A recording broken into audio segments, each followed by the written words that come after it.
Terus Z. Kalau Z artinya kearifan. Kearifan atau kebijaksanaan yang gabungan dari kecerdasan dan kepandaian. Caranya jadi orang bijaksana itu yang di bawah itu pepatah-pepatah dari Konfusius. Jadi kalau kamu melihat orang yang bijaksana, berusahalah menyamainya.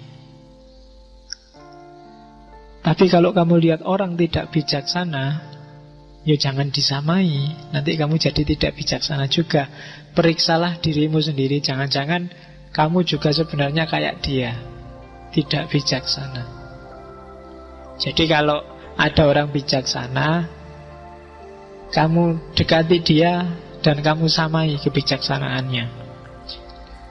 Kalau ditembang itu wong kang soleh kumpulono, biar kamu bisa niru.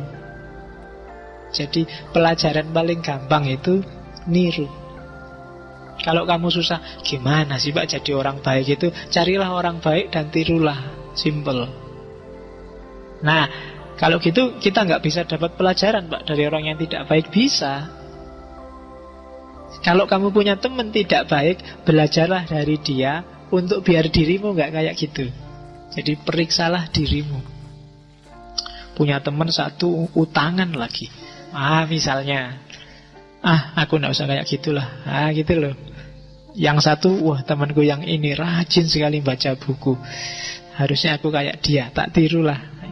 Nah, kalau kamu sudah bisa kayak gini, kamu termasuk juga orang yang bijaksana. Jadi kalau lihat yang jelek-jelek, ndak kesusu marah-marah, ndak kesusu menyesat-nyesatkan. Menurutku yang kayak gitu keliru, aku ndak akan kayak gitu deh. Nah, itu orang bijaksana. Wah, itu luar biasa bagus. Gimana ya caranya aku bisa kayak gitu? Nah, itu kebijaksanaan. Terus yang kedua, orang bijaksana itu bila kamu melakukan kesalahan, jangan takut untuk memperbaiki. Jangan gengsi. Tidak sekedar minta maaf loh ya. Tidak sekedar ngaku salah, tapi apa? Diperbaiki. Itu baru orang yang bijaksana. Tidak ada gunanya kamu bolak-balik salah, minta maaf. Lama-lama orang tidak percaya. Mesti keliru lagi, mesti salah lagi, mesti minta maaf lagi. Tidak, orang bijaksana itu kalau keliru, kalau salah, dia berusaha memperbaiki. Itu orang bijaksana. Ciri selanjutnya, ciri yang ketiga, orang bijaksana itu kalau tahu, yo gayanya kayak orang yang tahu. Kalau tidak tahu, gayanya seperti orang yang tidak tahu. Nah, sekarang kan banyak kebolak-balik. Yang pinter karena khawatir diganggu, ditanyai macam-macam, direpoti, pura-pura tidak ngerti aja deh. Sementara yang tidak tahu, guayanya kayak tahu-tahu. Tenang aja, urusan sama aku beres, ngerti-ngerti, tenang aja. Nah itu dia nggak tahu kalau dia nggak tahu. Itu sumber kekacauan sudah. Di Indonesia hari ini coba dilihat komentator-komentator yang diwawancara di TV itu kan pernah nggak ada yang diwawancara di TV? Menurut Bapak gimana problem ini? Ada nggak yang bilang, wah mohon maaf ya, saya nggak tahu itu, ilmuku terbatas ya kan? Nggak ada kan yang kayak gitu. Mesti semua berusaha untuk pingin jawab, pingin komentar. Itu yang bikin rusak. Karena yang nggak tahu nggak gaya kayak nggak tahu. Yang tahu pura-pura nggak tahu. Aku pura-pura nggak tahu aja. Kalau ngerti, orang-orang ngerti aku tahu, mesti ditanyai macam-macam, mesti dikejar-kejar, mesti dikonsultasiin, repot, nggak masalah.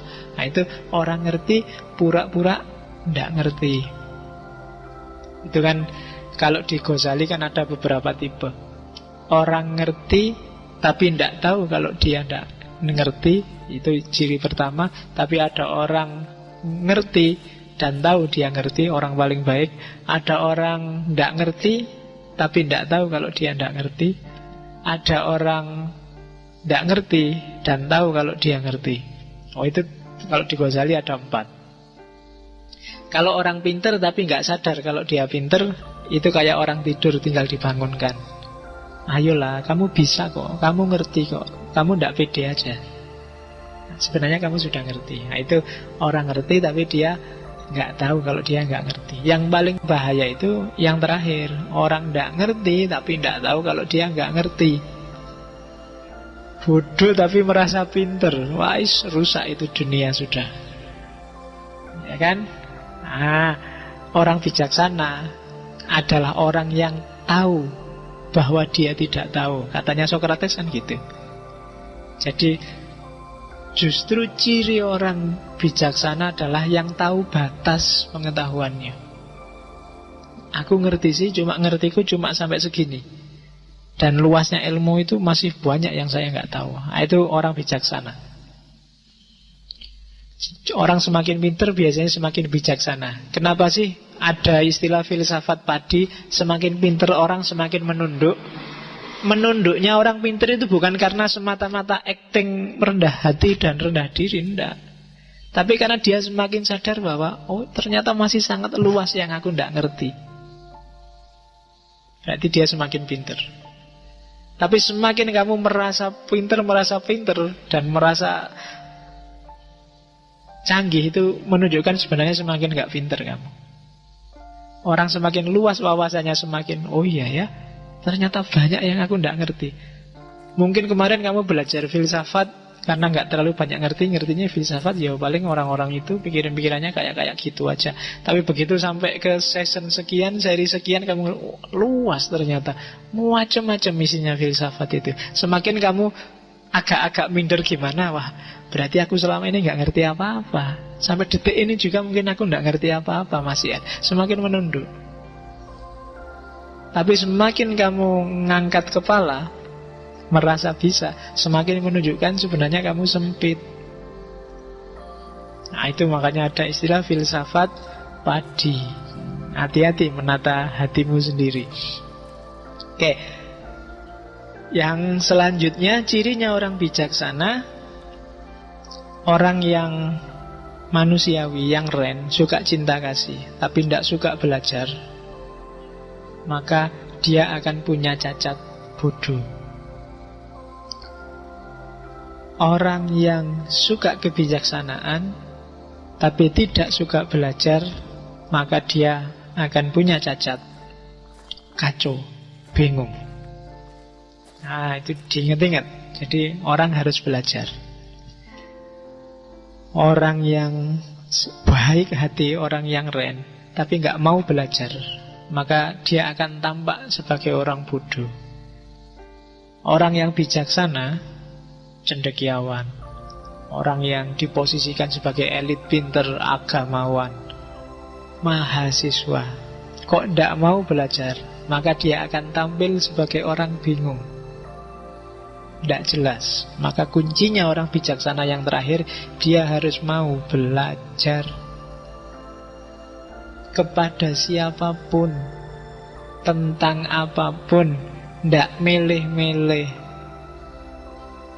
Ngaji apapun, kalau ada waktu ya ikut, kecuali ada halangan. Saya mohon maaf Pak, nggak datang, ada halangan. Kenapa? Mood saya sedang jelek. Alasanmu yang paling banyak kan itu sebenarnya mood saya jelek. Ngaji itu tidak butuh mood. Jadi tidak usah peduli mood loh. Pokoknya jalan aja. Kalau memang ada waktu luang, tidak ada halangan, jalan aja. Itu kebijaksanaan. Selanjutnya layak dipercaya. Itu kuncinya. Kamu harus tampil sebagai orang yang sidik, bisa dipercaya. Kalau enggak, apalagi tidak ada orang yang bisa dipercaya di tengah masyarakat, masyarakat akan rusak. Konfusius pernah ditanya, syaratnya negara jaya itu apa? Katanya Konfusius, cirinya 3. Makan harus cukup, persenjataan cukup, dan ada kepercayaan dari rakyat. Terus ada yang tanya lagi, dari 3 itu kalau ada 1 yang dikurangi apa? Yo persenjataan lah. Nggak ada senjata, nggak ada militer juga mungkin nggak apa-apa. Yang penting orang masih bisa makan dan rakyat percaya. Kalau hilang semua, yang minimal ada satu aja apa? Yo, kalau semua nggak ada, paling tidak harus ada kepercayaan masyarakat. Kalau yang satu ini hilang, bubar. Nggak harus negara. Ngaji ini aja, level RT aja, level takmir aja. Kalau tidak ada yang layak dipercaya dan masing-masing saling tidak percaya, saat itu juga akan bubar organisasi sosial. Kamu tidak percaya padaku, aku tidak percaya padamu. Minggu depan nggak akan ada yang berangkat. Opo ngaji cuma gitu aja, tidak samangkat. Saya juga gitu. Alah mahasiswa dikasih tiap hari ngaji ya ora iso-iso. Rasa mangkat. Lah padha ora percaya nih ndak aja ngaji sudah bubar, enggak jalan. Kalau aku ndak percaya bahwa kamu paham yang tak omongkan, mungkin aku males. Besok nggak usah ngaji lagi. Kamu juga gitu. Kalau kamu nggak percaya bahwa aku bisa ngasih kamu sesuatu, kamu juga nggak berangkat. Kita ada di sini karena kita saling percaya dan memang bisa dipercaya. Itu fondasinya masyarakat.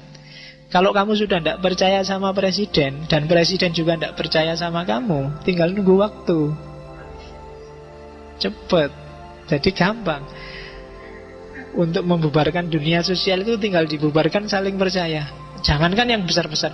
Kamu sama pacarmu aja, kalau nggak saling percaya, besok pagi bubar.